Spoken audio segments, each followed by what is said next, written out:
bientôt, une étape cruciale sera enclenchée.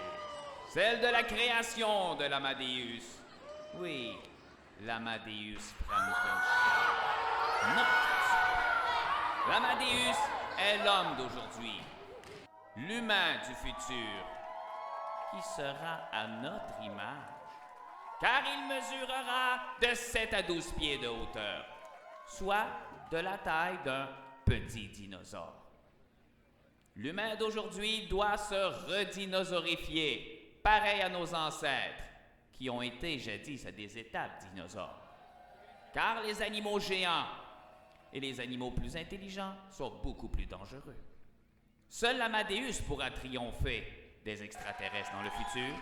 Les humains d'aujourd'hui sont beaucoup trop inoffensifs. Ils sont petits, ils sont niais. Mais l'Amadeus, lui, aura 10 fois notre intelligence.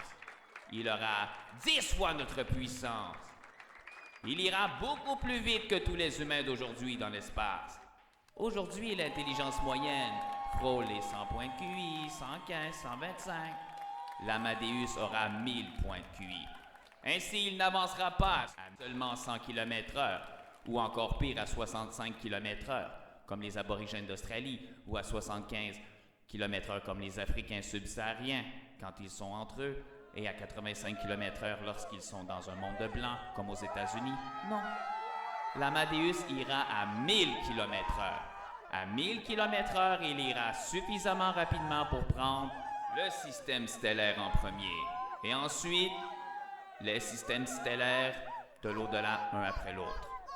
Ainsi, il n'aura pas de difficulté à se rendre jusqu'à Alpha du Centauri. Non.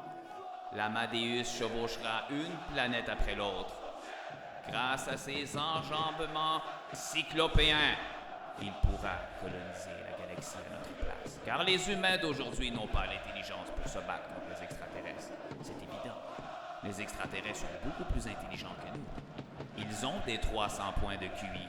Ils ont des 500 points. Ils ont des 2000 points d'intelligence. Alors l'Amadeus, avec son 1000 à 10 000 points de QI, pourra tous les battre! Il pourra tous les anéantir! Une civilisation après l'autre! Il ne craindra rien! Rien!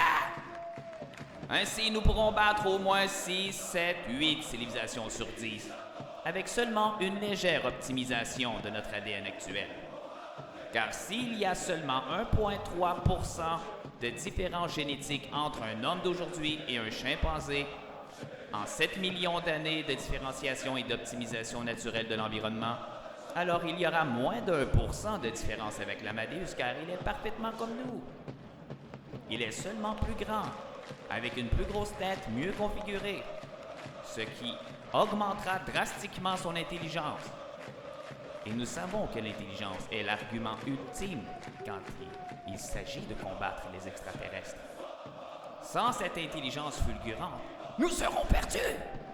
Seul l'Amadeus aura la puissance de calcul. Sauf que l'Amadeus devra être aidé par notre version humaine la plus gigantesque qui soit le Titan, le Titanus. Car les Amadeus ne voudront pas entrer dans des superstructures galactiques tout seuls comme cela, non. Ils savent qu'il y a également des dinosaures géants surdoués sur les autres planètes. Pareil comme sur la planète Terre. Au tout départ, il y avait les dinosaures géants, les reptiles géants, qui pouvaient mesurer 20 à 30 mètres de hauteur et 40 mètres de long, comme le titan de Pentagonie.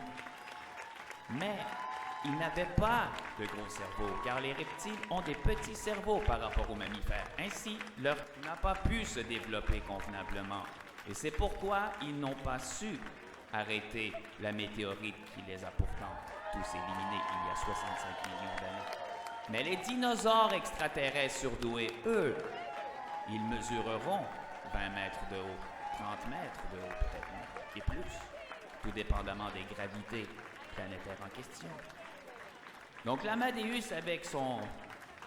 Il ne voudra pas se jeter dans la gueule du loup extraterrestre et se faire dévorer dans la prochaine galaxie. Il demandera l'aide du Titanus. Mais l'Amadeus en soi est l'unité d'invasion interstellaire idéale. Car il n'a pas besoin d'être totalement géant. Il n'a pas besoin d'être trop petit comme nous. Il est dans une version parfaitement adaptée à toutes les planètes, ou presque.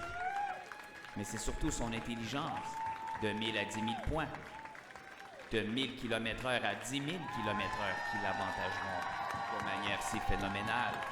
C'est pourquoi nous devons créer l'Amadeus, à notre époque, et cesser l'africanisation des génétiques humaines terrestres. Nous devons aller vers l'Amadeus, tôt ou tard. Nous devons faire de l'optimisation génétique, car les Chinois le font déjà. Bientôt, les Chinois arriveront avec un humain de type Yao Ming, mais surdoué. Avec 200-300 points de QI, chaque peuple mérite d'avoir son propre Amadeus, à son image. Sauf que les Amadeus ne doivent pas se combattre. Non, ils seront beaucoup trop puissants. Ils risquent de détruire la planète Terre. Les Amadeus seront créés pour envahir l'espace. C'est là qu'ils sont utiles. C'est là qu'ils prendront pied. Et qui conquerront la galaxie. Seuls les Amadeus pourront libérer l'humanité. Seuls les Amadeus seront notre seul salut dans le futur pour le prochain million et milliards d'années. À bientôt, mes amis.